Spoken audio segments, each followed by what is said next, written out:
Hi everyone, and welcome to Steve's Stitchy Spot, Flosstube number 4. Today is Monday, May 12th, 2025, and this is my May recap, or April recap, May episode of my Flosstube here on YouTube.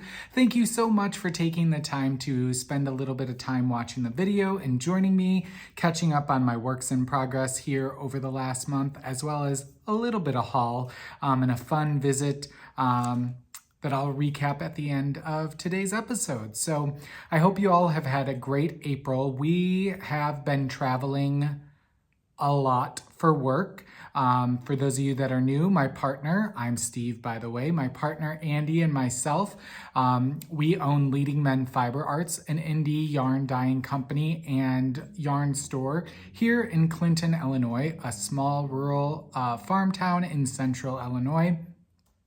And we have been traveling all over for shows and festivals, which is normal, but we have had a long run over the last 2+ weeks. We have been to St. Louis, Maryland, and Chicago, all for different events. And we're finally getting back to a sense of normalcy. We are traveling this weekend to Michigan, but then we actually have 2 weekends at home, which will be nice to try to get things back in order and a sense of normalcy here in our everyday lives. So I won't catch you up on too much. If you are interested in more life recap as well as other crafting, including knitting, spinning, what I'm watching and reading and all that jazz, you can check out the Dramatic Knits podcast, which is also on this channel, which usually comes out a day or two, couple of days, depending on my schedule after the Flosstube. So I try to keep this strictly to the cross stitch, so we're gonna run right into that. So the first thing I worked on this past month was Make-A-Wish by Carolyn Manning Designs. And I actually worked on this twice. So with my rotation, I have all my whips on a random wheel, and I spin that wheel and work on a project for a week. And I worked on Make-A-Wish, and then I worked on another project, and then the wheel reset, and it actually picked Make-A-Wish again. So due to the last 2 weeks of traveling, I actually worked on Make-A-Wish for 2 weeks because we weren't home and I wasn't stitching, that the days kind of melded down to like one full week. So here is a picture of where I started at the very beginning of the past 4 weeks.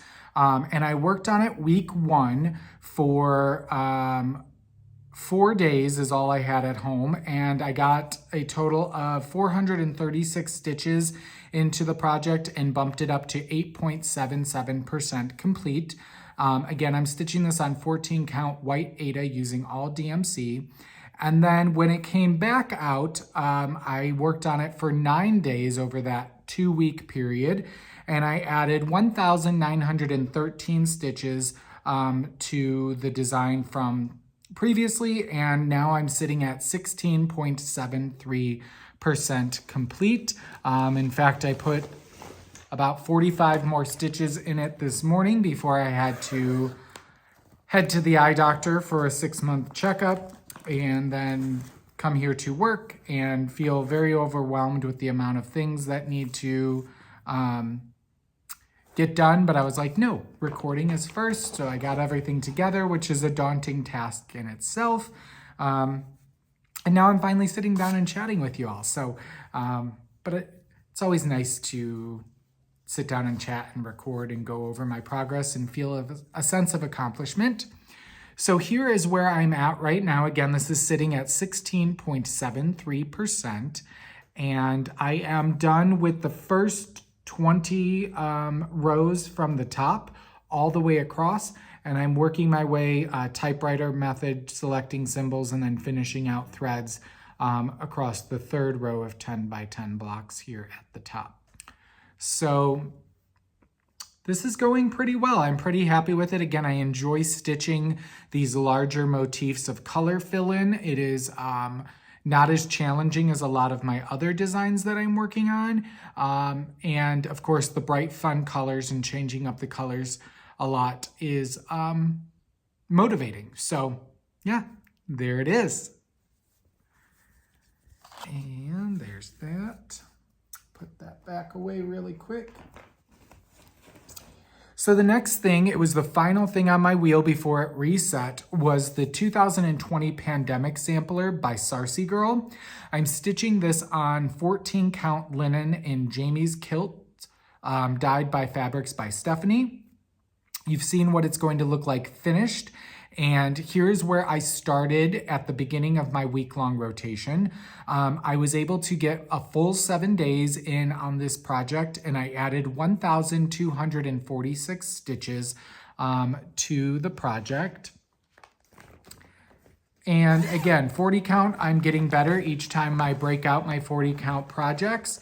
And it's not becoming so daunting. I did have to actually rip out a decent amount, like 60 to 80 stitches, because I was off by a stitch. But here's where we are at in the upper left-hand corner. But I did get a lot of fun motifs in here. I got this weird wonky bird. I continued a little bit with the border. I got the butterfly in there. This is what I had to rip out this whole section and re-stitch it. There is a very little bit of backstitch in there. I started with this motif. I got the tree and the owl. So it's going. I'm enjoying it. I'm especially loving stitching with the silks that I'm using. I bought a conversion pack from Mrs. Sada's Silks. I believe she's out of Spain. I bought this years ago, the fabric and the silks. Once the pattern was released and she announced that she was doing silks, I was like, I want to try this. And it took me many years to actually get started, but I am working on it. Because this is not in Pattern Keeper and I am using a paper, printed off paper chart, I don't have the percentage complete, but I did make a decent amount of progress on this in that week-long rotation. So enjoying that.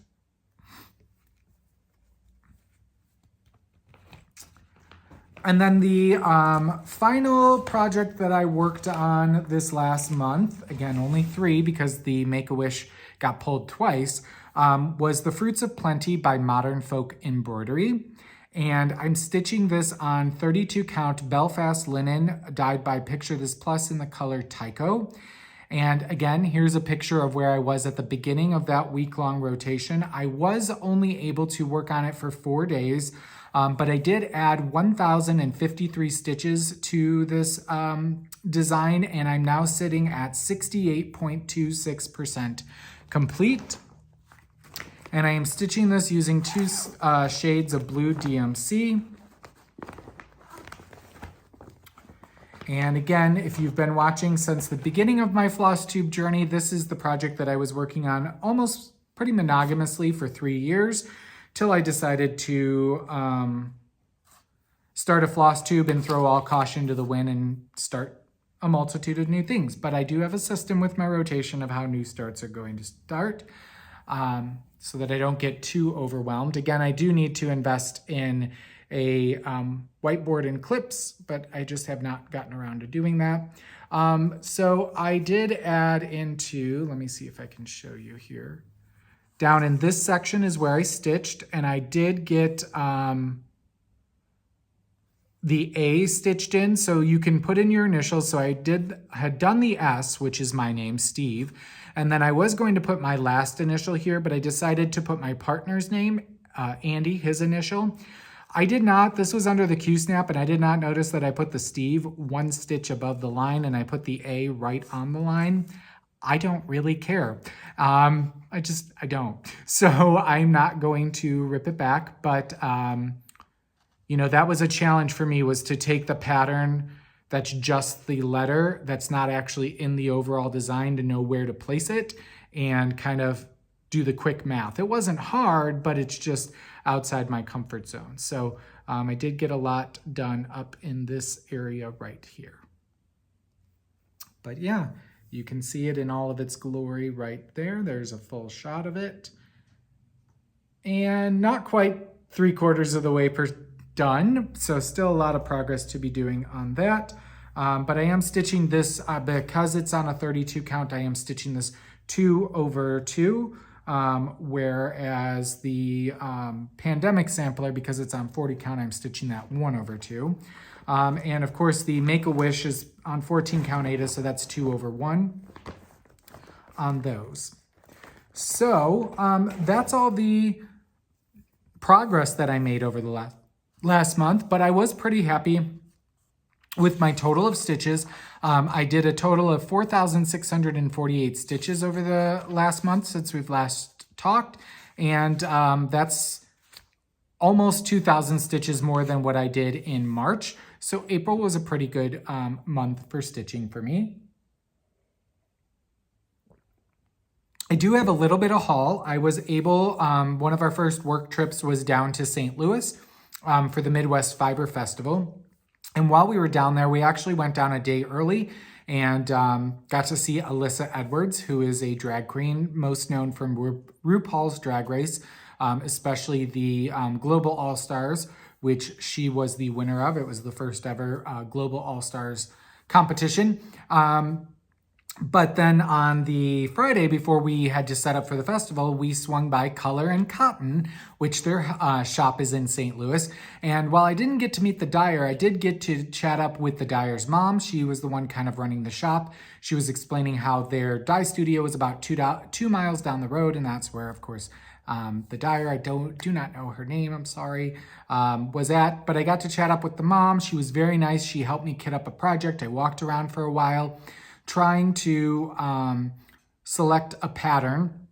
I don't have the printed pattern here because I told them I was going to buy the PDF, which I did, but I will insert a picture here. It is, what is it called? Within a Dream by the Artsy Housewife. I am a Patreon subscriber of the Artsy Housewife. I do enjoy her designs, and I really liked this one. It would be a great one to start for the Halfway to Halloween sale that a lot of people are joining in on. I'm not going to just start something. It has to work into my rotation, but it is all kitted up. I have all the flosses and the fabric. So I have a second spinning wheel now that when I do pull a new start on my whip wheel, I can spin a wheel of all the things I have kitted up and ready to start to select my next new start. So you've seen a picture of what it looks like. This is almost an exact match. This is some 32 count linen. This is a fat quarter of Over the Moon by Color and Cotton. I definitely knew I wanted Color and Cotton dyed fabrics. I was not going to convert to their flosses. I'm not there yet to do full conversions and not be there for a while asking for a lot of help. But this was an almost exact match to the color on the front of the photo of the pattern. And I love that it was called Over the Moon with the kind of eerie, raven, macabre feeling of the pattern. So this is the fabric that I'm going to be stitching this on. And then I also did get some organizer rings to make floss drops when I get around to doing this project. And I was able to kit up all the specialty flosses that were called for in the pattern. It called for a couple of DMCs, a lot of the Gentle Art sampler threads, and a few weeks dye works.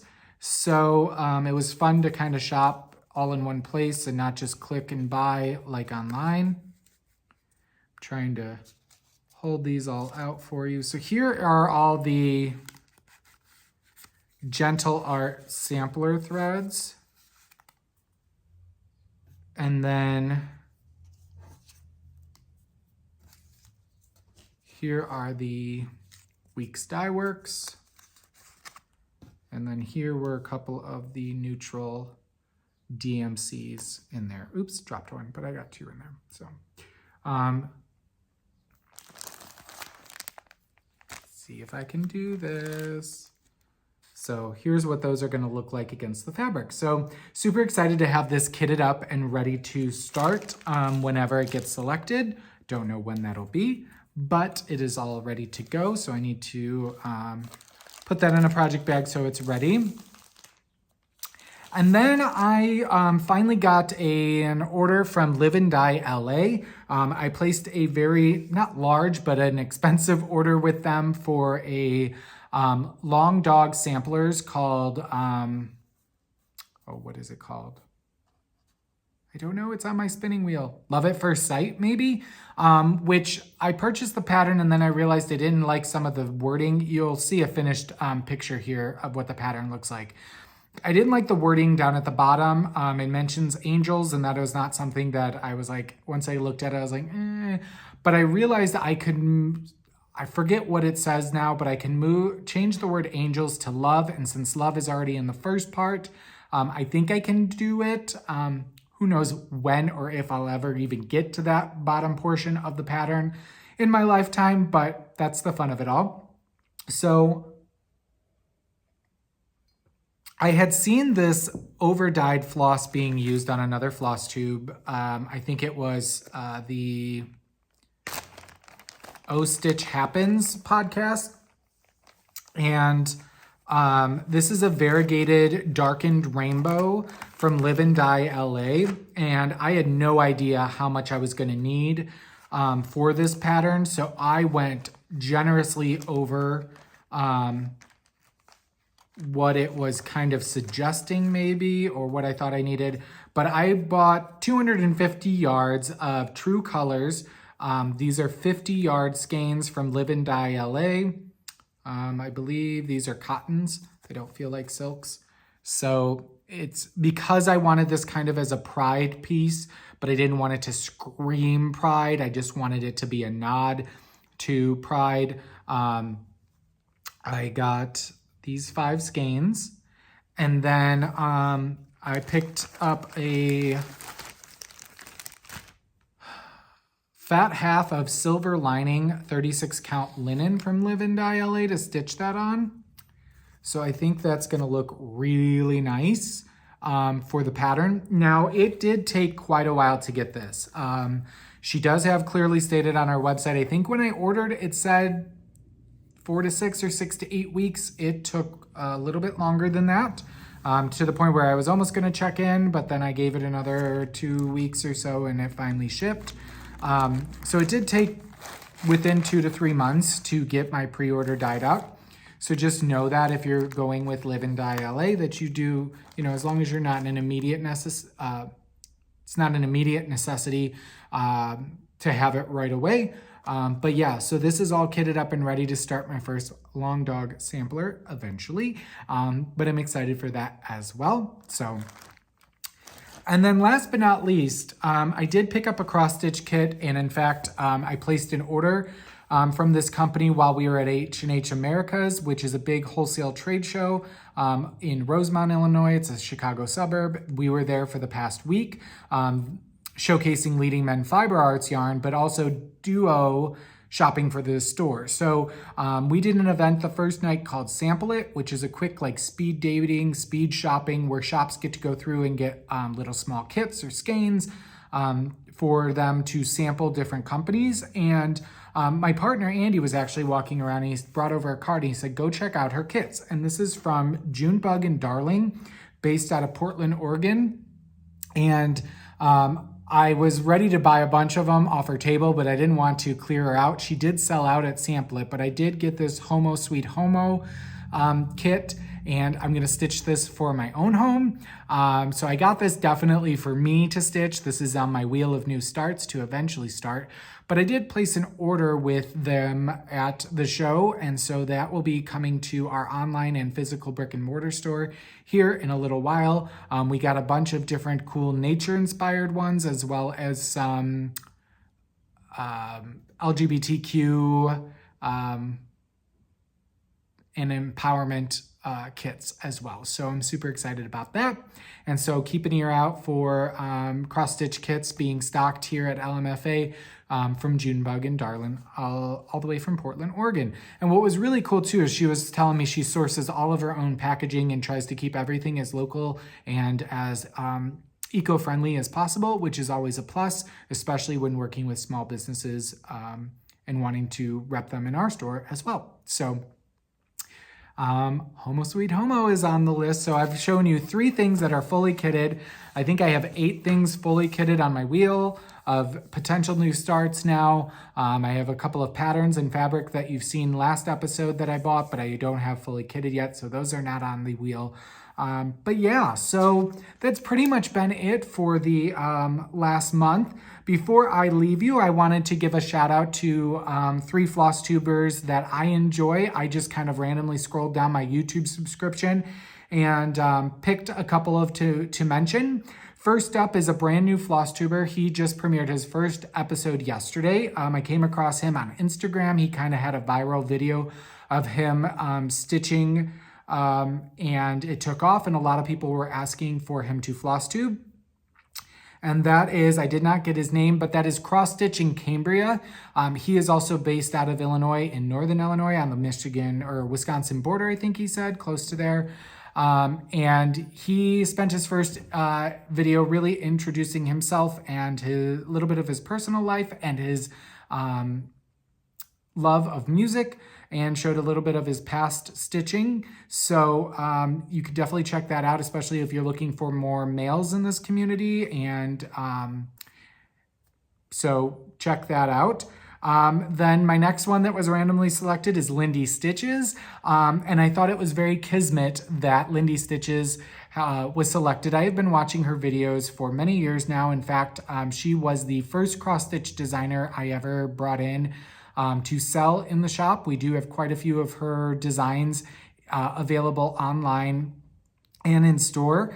And it worked out really well because I actually got to meet Lindsay of Lindy Stitches, and I'll insert a picture. I took a selfie with her. Might have fangirled just a little bit, but I saw her walking down the aisle towards our booth, and I immediately popped up and I was like, oh my gosh, da da da da da. And then I had to remember that she doesn't know me. It's been many years since we've started our business, and since I've been video podcasting with the Dramatic Knits podcast, that sometimes it's weird to be on the other side of it. A lot of times people recognize me, which is great. It's always humbling. It's still also a little weird. Sometimes we always joke, Andy makes the joke that he actually got recognized at a truck stop, an I-80 truck stop somewhere in like Iowa, or I can't remember, like nowhere near a festival. We were on our way to something, but it's always fun to be noticed for what we do and what we put out in the world. So it was great to meet Lindsay, and we just got to chat for a few minutes and talk about how I'm getting more into cross stitch and starting the Flosstube, and that hopefully we will start bringing more of her patterns in. We kind of halted for a while as we were not moving the patterns as quickly as we would have liked. But yeah, definitely check out Lindy Stitches. She's an amazing designer, but she's also started her own online shop and has a ton of wonderful offerings. And she does really great community building, especially digital community building events. I've not tried any of the like Jingle Ball or any of her kind of Stitchy retreats that she does digitally, but think that's amazing what she's doing for the community. And then last but not least, randomly selected was Jen's Fiberweb. That is Jen, obviously. And she talks mostly about cross stitch, but also about her knitting and crochet. She is out of, I believe, the Northern Illinois area, kind of by Be Stitch Me, maybe around the Rockford area. So we're all Midwest Flosstubers being discussed this episode. But I really enjoy Jen's approach to talking about her whips. She is very laid back and relaxed, and it's one where you can just enjoy a cup of coffee, do some stitching, listen to what she's talking about, and just gently nod your head like, yep, I feel you there. That's awesome. It's not,